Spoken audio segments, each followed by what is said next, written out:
আসসালামু আলাইকুম বন্ধুরা, কেমন আছেন সবাই? আশা করি খুব ভালো আছেন। আলহামদুলিল্লাহ আমরাও খুব ভালো আছি।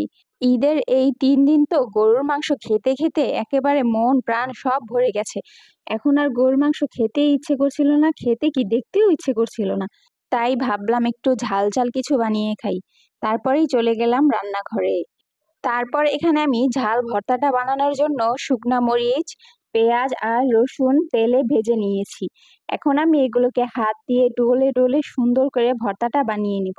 হয়ে গেছে আমার ঝাল, ঝাল মরিচের ভর্তা। এখন এই ভর্তা দিয়েই আমি পেট ভরে ভাত খেয়ে নিব। তোমরাও কিন্তু চাইলে আমার মতো এই ঝাল, ঝাল মরিচের ভর্তা বানিয়ে ভাত খেয়ে নিতে পারো। আর এই একটা ভর্তা দিয়েই কিন্তু পেট ভরে ভাত খেয়ে নেওয়া যায়। যদি ভিডিও ভালো লাগে তাহলে কিন্তু অবশ্যই লাইক, কমেন্ট, শেয়ার করবে। আজকের ভিডিও এ পর্যন্তই। ধন্যবাদ সবাইকে। আল্লাহ হাফেজ। আসসালামু আলাইকুম।